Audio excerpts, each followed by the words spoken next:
Hello and welcome to another episode, and today is kind of a sad day, unfortunately. I don't like doing videos like this. I hate doing videos like this because I hate seeing studios close down, especially studios that brought you promising games or beloved franchises and stuff like that. And unfortunately, it's with a heavy heart today that I have to discuss the closure of Visceral Games.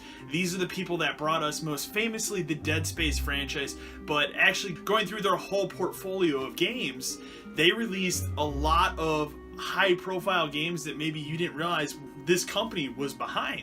So, if you don't know what Visceral Games are, they were a sub-company of EA.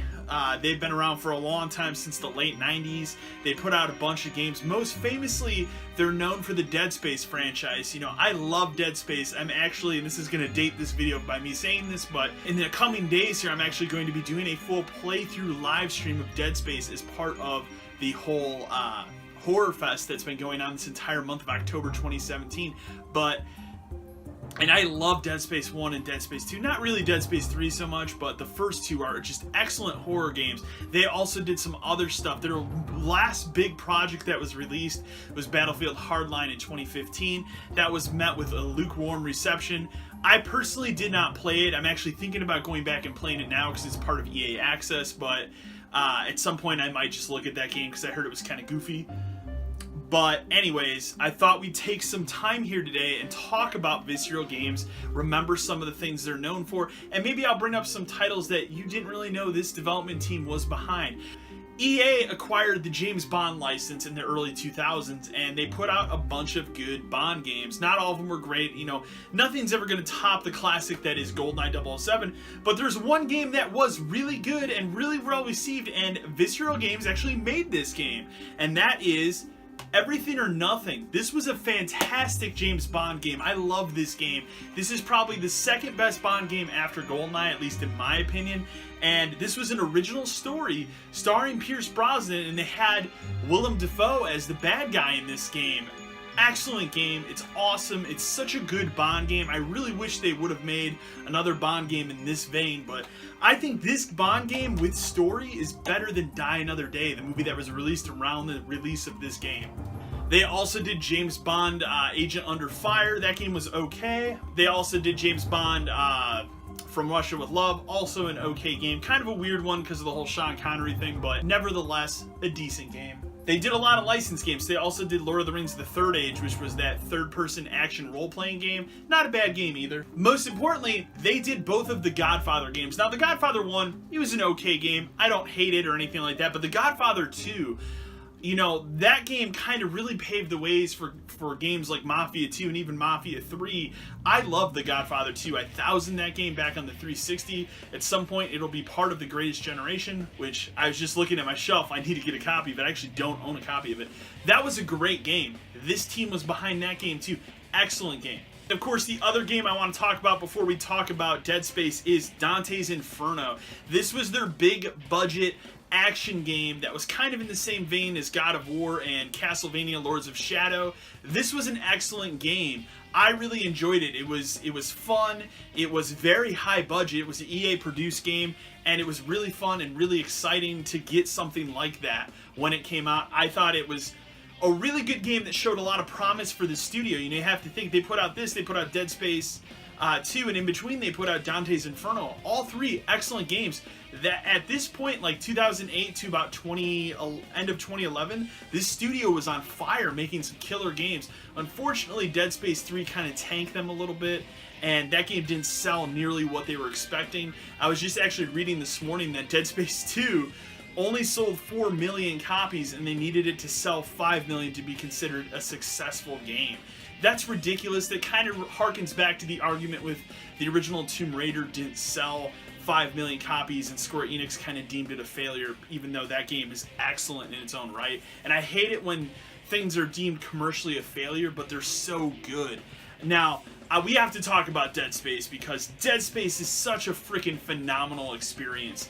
And it's very much kind of a mix of Resident Evil and Silent Hill, but it's a space game, and it's really good. It's really well done. Now, there's Dead Space 1, there's Dead Space 2. I don't want to get too heavy into talking about Dead Space because you're going to be getting a live stream in the month of November. The Greatest Generation episode is going to be about Dead Space 1, so I don't want to go too deep into it, but it is an awesome game. Trust me when I say that it is this studio's and development team's best work was the original Dead Space. Dead Space 2 was a great and excellent follow-up to it as well. And then Dead Space 3, it kind of unraveled a bit and got off the rails. But I encourage you, if you've never played any games, any of these games that I've mentioned, start with Dead Space. It's a fantastic, awesome game. If you have an Xbox One, get EA Access. You can play all 3 of these games on EA Access now.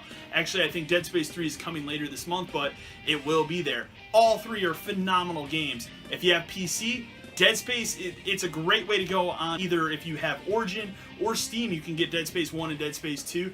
Excellent ways to play those games too. They're great PC ports of those games. Highly recommended. I cannot recommend enough, if you're a fan of the horror genre, how good Dead Space is. I think it's a seminal work of horror and science fiction in the terms and the realm of video games. So, again, it's really sad to see things like this happen, and obviously this team's big project right now, they were working on that unannounced Star Wars game that was being headed up by Amy Hennig. She's the person that did the story for Uncharted 1, 2, and 3, and then she left to go do this Star Wars game. And it's kind of a shame because they're restructuring that game completely. And I think the way I read their statement, it sounds to me like EA wants to take that Star Wars game, you know, cut off the single player part of it and make it a share world shooter like a Destiny or like that other upcoming game, Anthem, from the team at BioWare. So I think that's what's going to end up happening with this Star Wars game, because that's kind of the new hotness in video games right now, are shared world shooters. And one in a Star Wars universe could potentially be really cool. I don't want to sound too negative on it, but I look at this almost as like a Star Wars 1313 situation where there's a game that looks so incredibly promising and then was immediately cut and taken from us. And I feel like Amy Hennig's Star Wars game that was being developed by Visceral Games is another happenstance of tragedy that we're just probably not going to get the game that was originally promised there. So it's a shame.